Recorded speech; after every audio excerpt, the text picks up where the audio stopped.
Buenos días. Hoy estaremos realizando este podcast donde les estaremos abordando temas muy interesantes sobre las dictaduras y el populismo en América, el nacimiento de la democracia liberales en el siglo XIX y importancia de la crisis de los años 1930-1980, relación con la actualidad. Las moderadoras de este podcast será mi compañera Manuela Martínez y esta servidora, Perla Santos. Empezaremos hablando y explicando un poco acerca del populismo, que es un conjunto de ideas políticas que apelan a las grandes masas sociales. Suelen ser medidas irreales que buscan persuadir a sus lectores. Se fundamenta en la existencia cierta de una injusticia grave y evidente que se nutre de las clases medias populares indignadas por la desigualdad. A veces se expresa bajo la apariencia de una reforma que genera siempre una dictadura real. Ahora estaremos explicando y dando información sobre las dictaduras de algunos países de América. Uno de ellos fue Chile. También esta dictadura fue denominada el régimen militar. Establecido en Chile el 11 de septiembre de 1973 hasta el 11 de marzo de 1990. Este periodo se inició con el golpe de Estado que derrocó al gobierno democrático del presidente Salvador Allende por el comandante de jefe del ejército, Augusto Pinochet, quien se convertiría en el líder de la dictadura durante toda su extensión. El nuevo régimen se caracterizó por ser un modelo autoritario establecido sobre sus principios, tales como el anticomunismo, la prohibición legal de los partidos políticos, la prohibición de los sindicatos y la limitación de la libertad de la libre expresión.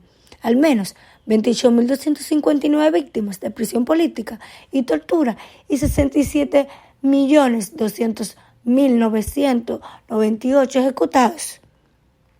La independencia de Chile fue un proceso histórico que se extendió desde 1810 hasta 1818 y que llevó a consolidar a Chile como una república independiente. Según historiadores, este proceso se divide en tres etapas: la patria vieja, reconquista y la patria nueva. Significaron respectivamente el inicio de un proceso independentista chileno que llevó a la derrota del movimiento patriótico en manos de las fuerzas realistas. Los principales protagonistas fueron Mateo de Toro, militar y político, y José Fernando de Abascal. La dictadura militar de Chile acabó en 1990 con la entrega del mando de Augusto Pinochet, el nuevo presidente Patrio Aylet, iniciando así un nuevo periodo histórico conocido como la transición a la democracia. También está la dictadura militar argentina, llamada por su protagonista como su proceso de reorganización nacional, que gobernaron el país desde 1976 a 1983. Aunque Argentina había sufrido otras dictaduras militares durante el siglo XX, esta última está considerada como la más sangrienta y represiva. La muerte de Perón había supuesto un aumento en la tensión cuando su viuda, María Estela Martínez de Perón, lo sustituyó en el cargo de presidente. El golpe de Estado que instauró la dictadura tuvo lugar el 24 de marzo de 1976 por el dictador Jorge Rafael Videla. El número de desaparecidos que sufrieron en el proceso de esa dictadura fueron de la cifra de 9.000 y 30.000, entre otros. Muchos de ellos asesinados durante la llamada vuelos de la muerte. El ejército había reaccionado el 5 de febrero de 1975, cuando comenzó el operativo independentista de Argentina. Esta se trataba de la intervención militar que pretendía acabar con los guerrilleros. En esa época, el mundo se encontraba inmerso en la llamada Guerra Fría, que enfrentaban sin usar las armas a los Estados Unidos y la Unión Soviética. Gracias a el 10 de diciembre de 1983 asumieron las representativas elegidas democráticamente para ocupar el poder ejecutivo y legislativo. Este día comenzó por primera vez en la historia de Argentina un periodo democrático a la larga duración que continúa hasta hoy, 2021, con el presidente José Leonardo Acevedo. También tenemos a la dictadura de República Dominicana. Como la América Latina ha visto numerosas dictaduras durante las décadas recientes, la República Dominicana tiene su propia historia en esos tiempos de represión y explotación del poder. Muchos de esos dictadores, algunos fueron Buenaventura Báez, Pedro Santana, Ramón Cáceres, pero el más mencionado y recordado por la historia es el dictador Rafael Leónidas Trujillo, desde 1891 hasta el 1961, que gobernó el país de República Dominicana durante 31 años. Según varias fuentes, su dictadura fue conocida como la Era de Trujillo, que era considerada como la más tirana y sangrienta de América Latina. Esta dictadura empezó en 1930, cuando hubo una crisis en el país con el presidente Horacio Vázquez y lo obligaron a dejar el gobierno. Trujillo se mantuvo neutral, pero cogió fuerza y se postuló como presidente, tomando el poder, y fue influenciado por la fuerza, utilizando para presionar a sus otros opositores para que renunciaran a sus candidaturas. Al todos renunciaron a la candidatura, Trujillo fue el único candidato a la presidencia y por eso ganó. Rafael Trujillo empezó su política represiva con la prohibición de los otros partidos políticos, sembrando el terror a través de sus militares. En 1937 se pasó la conocida masacre de Perejil, donde Trujillo ordenó asesinar a cada uno de los haitianos que habían en la República Dominicana. Rafael Trujillo era un dictador cruel, quien perseguía y torturaba a todos sus opositores. Es responsable de la muerte de más de 50,000 personas. El 30 de mayo de 1961, una conspiración junto con la CIA de los Estados Unidos y el movimiento revolucionario 14 de junio decidió atacar contra Trujillo y asesinarle. Trujillo murió con 29 balas tiradas hacia él. Su hijo Ramfis llegó al poder por unos meses antes que los Estados Unidos lo desterraran a toda su familia de la República Dominicana. El movimiento revolucionario 14 de junio fue un movimiento que luchó en contra de la dictadura de Rafael Leónidas Trujillo, que estaba liderado por los abogados activistas dominicanos Manolo Tavera Justo y Minerva Mirabal. Desde ese entonces, el 30 de mayo se celebra el Día de la Libertad Dominicana. Así es, Perla. Han existido dictaduras en todos los países.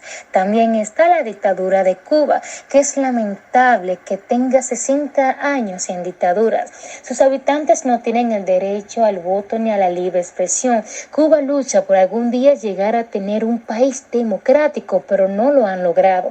En ese mismo año del 2021 realizaron una revuelta por la libertad de Cuba, pero no lograron nada más que muertes. Los cubanos aún luchan por la libertad de Cuba. El régimen autoritario y dictatorial de Fulgencio Batista, quien había llegado a poder en 1952, creó una fuerte oposición que no veía con buenos ojos el golpe de Estado militar, mediante el cual el líder cubano había llegado al poder. Batista contaba con el apoyo de Estados Unidos y el apoyo de algunas de las clases altas de Cuba, pero la corrupción y la mala administración de su gobierno hizo que el apoyo a la revolución cubana fuera mayor. Uno de los eventos más acontecidos en el siglo XX fue la Revolución Cubana. La Revolución Cubana provocó la llegada al poder del personaje que conocemos, Fidel Castro, lo cual influyó en gran medida en la Guerra Fría y por lo tanto en el mundo de la época. Según Fidel Castro, en su discurso del 2 de enero de 1965, pronunciado en ocasión del 3º aniversario de la caída de la dictadura de Batista, el socialismo es una etapa de tránsito que políticamente se caracteriza por ser la dictadura del proletariado. Consecuencia de esta dictadura de Fidel, se considera que su gobierno también fue una dictadura dado su mandato autoritario por tanto tiempo. Fue desde 1959 hasta el 2008. Se considera a la Revolución Cubana como el primer movimiento revolucionario comunista en América Latina, que se dio entre el 26 de julio de 1953 al 1 de enero de 1959. También un tema muy importante es el nacimiento de la democracia liberales en el siglo XXI. La democracia liberal es una forma de gobierno que consiste en una representativa en la que la capacidad de los representantes electos para la toma de decisiones políticas es moderada por una constitución que la regula en la protección de los derechos y las libertades individuales y colectivas. Pero a finales de este siglo, la democracia liberal ya no era solamente una idea liberal, sino que era apoyada por diferentes ideologías. Tras la Primera Guerra Mundial y especialmente después de la Segunda, la democracia liberal alcanzó una posición dominante entre las teorías de gobierno y hoy en día es apoyada por la inmensa mayoría del espectro político. Otro tema es la importancia de la crisis de los años 1930 y 1980 con relación a la actualidad. La crisis mundial del 1930 desorganiza las relaciones de comercio internacional vigentes y esto afectó a los términos del intercambio que Argentina como periferia mantenía con los países centrales, exportando materias primas e importando manufacturas. A partir de 1930, algunos sectores de los grupos dirigentes económicos y políticos impulsaron un proceso de sustitución de importaciones de manufacturas industriales que originó la expansión de la industria nacional y el surgimiento de una nueva clase obrera. Esta crisis afectó las bases de la economía agroexportadoras argentinas. Además, Gran Bretaña estableció acuerdos preferenciales con sus colonias para la compra de materias primas y alimentos. Esta decisión tomó un gran impacto en el funcionamiento del capitalismo agrario argentino, afectando el más o menos normal funcionamiento de la economía nacional. Estamos sufriendo nuevamente una crisis parecida a la de 1930. La actual crisis es muy grave y ciertamente empeorará. Hemos pronosticado condiciones económicas muy duras durante los próximos trimestres a medida que se reduzca el consumo, pero por una serie de razones no creemos estar a víspera de la Segunda Gran Depresión. Por ejemplo, en el 1930 la ley Smallhouse abrió el camino de una década de tarifas restrictivas y las discordias internacionales.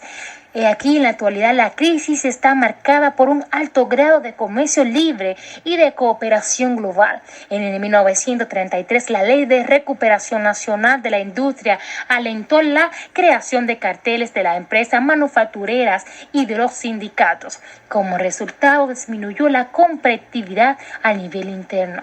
Y eso en nada se comparará con la actual situación.